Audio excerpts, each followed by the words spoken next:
Assumptions और concept. तो assumption बोले कॉन्सेप्ट बोले दोनों का मीनिंग सेम है, दोनों में कोई डिफरेंस नहीं है। तो टोटल हमारे यहाँ 3 अकाउंटिंग एजम्पशंस है। कितनी है? 3। तो अभी हम 2 पढ़ रहे हैं, जो थर्ड है वो नेक्स्ट वीडियो में होगी। तो फर्स्ट अकाउंटिंग अजम्पशन है गोइंग कंसर्न अजम्पशन। बहुत ध्यान से समझना इसको। Going concern assumption. इस गोइंग कंसर्न अजम्पशन के अंदर ये बताया गया है और हमें ये लिखना है कि जब हम किसी भी बिजनेस को स्टार्ट करते हैं, शुरू करते हैं, तो हमेशा ये सोच के उसे स्टार्ट करते हैं कि बिजनेस इनडेफिनेट पीरियड तक चलेगा। फ्यूचर में हम कभी भी ये सोच के बिजनेस स्टार्ट नहीं करते कि फ्यूचर में हम इस बिजनेस को बंद कर देंगे, या जो बिजनेस का स्केल है, जो उसकी टर्नओवर है, उसके साइज को कम करेंगे। तो 2 चीजें हम अज्यूम करके चलते हैं कि जो हम बिजनेस स्टार्ट कर रहे हैं वो इनडेफिनेट पीरियड तक, लॉन्ग पीरियड तक चलता रहेगा और हमारी आने वाली जनरेशन भी उस बिजनेस को आगे रन करेंगी। दूसरा, फ्यूचर में हमारी कोई इंटेंशन नहीं होगी कि हम बिजनेस के साइज को डिक्रीज करें। तो ये 2 चीजें इस कॉन्सेप्ट के अंदर आती हैं, गोइंग कंसर्न अजम्पशन। तो जब ये हम सोच के किसी बिजनेस को करते हैं तो उस केस में जो भी एक्सपेंडिचर हम करते हैं, जो भी हम खर्चे करते हैं, उसके 2 से 2 पार्ट के अंदर डिवाइड करते हैं। फर्स्ट कहलाता है capital expenditure and second is revenue expenditure. Expenses को कितने पार्ट में डिवाइड किया हमने? 2। First is capital expenditure and second is revenue expenditure. तो कैपिटल एक्सपेंडिचर जो हम करते हैं वो खर्चे होते हैं जिसका बेनिफिट हमें मोर देन 1 ईयर तक मिलेगा। 2 साल, 3 साल, 4 साल, 10 साल तक हमें उसका बेनिफिट मिलेगा। जैसे हमने 2020 में कोई एक्सपेंस किया और इसका फायदा हमें 2030 तक मिलेगा, तो ये एक्सपेंडिचर कैपिटल एक्सपेंडिचर माना जाएगा। दूसरा आता है रेवेन्यू एक्सपेंडिचर का मतलब होता है जो हमने एक्सपेंस किया और उसका बेनिफिट हमें सिर्फ और सिर्फ 1 अकाउंटिंग ईयर तक ही मिलेगा। उसका बेनिफिट हमें लॉन्ग टर्म नहीं मिलता है, ओनली 1 अकाउंटिंग ईयर। तो हम एक्सपेंसेस को क्लासिफाइड कर देते हैं between capital expenditure and revenue expenditure. तो जो कैपिटल एक्सपेंडिचर है वो उसका बेनिफिट हमें लॉन्ग टर्म तक मिलता है। अब जैसे मैं एक एग्जांपल बताता हूं।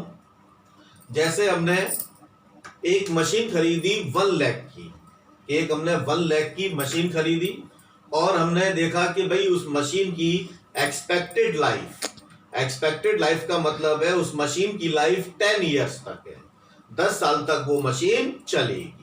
तो इसका मतलब इस एक्सपेंस का हमें बेनिफिट 10 इयर्स तक मिलेगा।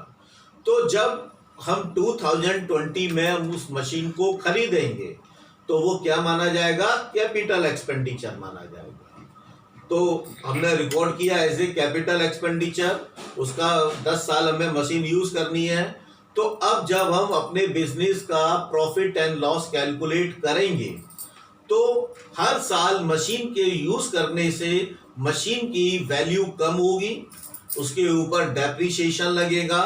जैसे फर्स्ट ईयर में मशीन 1 लाख की खरीदी थी और पूरे साल यूज करने के बाद अब मशीन की वैल्यू 90,000 रह गई। इसका मतलब इस साल मशीन पे 10,000 का डेप लगा, मशीन की वैल्यू 10,000 कम हो गई। तो जब हम अपने प्रॉफिट एंड लॉस को कैलकुलेट करेंगे तो उस 10,000 को हम कंसीडर करेंगे प्रॉफिट निकालने के लिए। तो प्रॉफिट निकालते समय वो 10,000 की अमाउंट भी माइनस होगी जो एज ए मशीन के ऊपर हमें टैप लगा है। यही कहा गया है बेटा गोइंग कंसर्न अजम्पशन में। अब जरा मैं पढ़ता हूं, ध्यान से सुनना। इट इज अज्यूम्ड, हम अज्यूम करते हैं दैट बिजनेस शैल कंटिन्यू, कि बिजनेस चलता रहेगा फॉरसेबल का मतलब इनडेफिनेट पीरियड तक, and there is no intention कि फ्यूचर में हमारी कोई इंटेंशन मतलब कोई इच्छा नहीं है टू क्लोज द बिजनेस, कि फ्यूचर में हम उसे कभी भी ये सोचते नहीं है कि उसको क्लोज करेंगे और स्केल डाउन या उसके साइज को कम करेंगे. It is because of this concept that A distinction is made between capital expenditure and revenue expenditure. तो हम इसी के बेसिस पर खर्चे को दो पार्ट में डिवाइड कर देते हैं, कैपिटल एक्सपेंडिचर और revenue expenditure. Capital expenditure and revenue expenditure, on the basis of this concept fixed assets are recorded at their original cost. कि जो भी फिक्स्ड एसेट हमने खरीदी है उसे हम उसकी ओरिजिनल कॉस्ट पर रिकॉर्ड करते हैं, उसकी परचेज वैल्यू पर रिकॉर्ड करते हैं.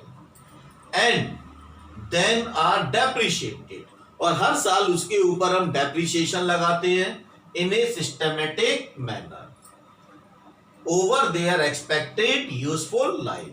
वो डेप्रिशिएशन कब तक लगेगा? जब तक उसकी एक्सपेक्टेड यूजफुल लाइफ है.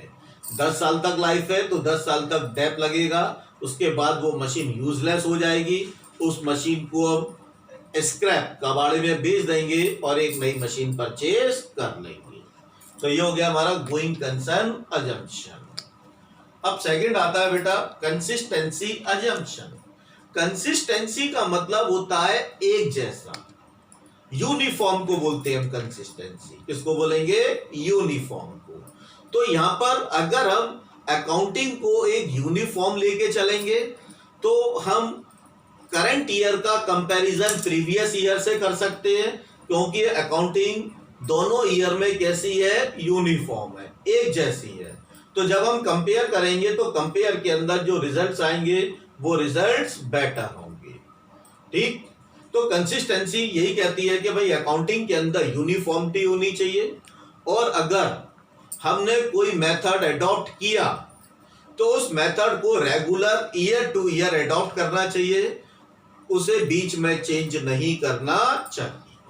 क्योंकि अगर हम बीच में उस मेथड को चेंज करेंगे तो उससे फिर अकाउंटिंग की प्रीवियस ईयर से कंपेरेबिलिटी पॉसिबल नहीं होगी और रिजल्ट्स आपके जो है वो ठीक नहीं आएंगे. यहां पर एक एग्जांपल दिया है मैंने कि जब हम डेप्रिसिएशन लगाते हैं फिक्स्ड एसेट्स के ऊपर, तो डेप्रिसिएशन के दो मेथड हमें गिवन है और दोनों मेथड इनकम टैक्स के अंदर वैलिड है और दोनों एक्सेप्टेबल है कि कोई भी एंटरप्राइजेस, कोई भी बिजनेस दोनों में से किसी भी मेथड को सिलेक्ट कर सकता है. और वो दो मेथड है WDV मतलब written down value method, and second is SLM मतलब स्ट्रेट लाइन मेथड. तो दोनों में से अगर मैंने WDV मेथड यूज किया, अडॉप्ट कर लिया, तो ईयर टू ईयर अब मैं इसी मेथड को फॉलो करूंगा, बीच में अब इस मेथड को मैं चेंज नहीं करूंगा. यही कंसिस्टेंसी कहलाती है कि आपको बीच में चेंज नहीं करना है, एक बार आप सोच समझ के अडॉप्ट कर लो और ईयर टू ईयर आपको वही यूज करना है. अगर आप बीच में उसे चेंज करोगे तो चेंज करने से आप प्रीवियस ईयर की अकाउंटिंग्स को फिर आप कंपेयर नहीं कर सकते, क्योंकि दोनों मेथड के अंदर जब आप डेप्थ कैलकुलेट करोगे तो दोनों मेथड के अंदर अमाउंट क्या होगी? डिफर आएगी. ठीक. अब मैं पढ़ता हूं, ध्यान से देखना कि अकाउंटिंग प्रैक्टिसेस वंस सिलेक्टेड, कि अगर हमने एक बार कोई सिलेक्ट कर ली एंड अडॉप्टेड, उसको अडॉप्ट भी कर लिया, शुड बी अप्लाइड, तो उसको हम अप्लाई करें कंसिस्टेंटली का मतलब है हर year after year. The concept help in better understanding of accounting information. और अगर हम कंसिस्टेंट उसको यूज करेंगे और जो अकाउंटिंग इंफॉर्मेशन आएगी वो बेटर अंडरस्टैंडिंग का मतलब है वो अच्छी तरह समझ में आएगी. And make it comparable with that of previous year. और अगर एक ही मेथड लेके चल रहे हैं तो हम करंट ईयर का कंपैरिजन कर सकते हैं प्रीवियस ईयर से.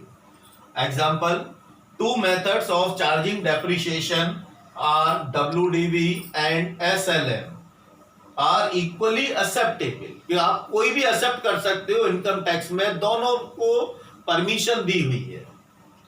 Under this assumption method once chosen, कि दोनों में से अगर हमने कोई मेथड चूज कर लिया, ईयर एंड अप्लाइड और अप्लाइड भी कर दिया, should be applied consistently year after year. तो हर ईयर आने वाली अकाउंटिंग ईयर्स में हमें उसी मेथड को यूज करना है, चेंज नहीं करना है।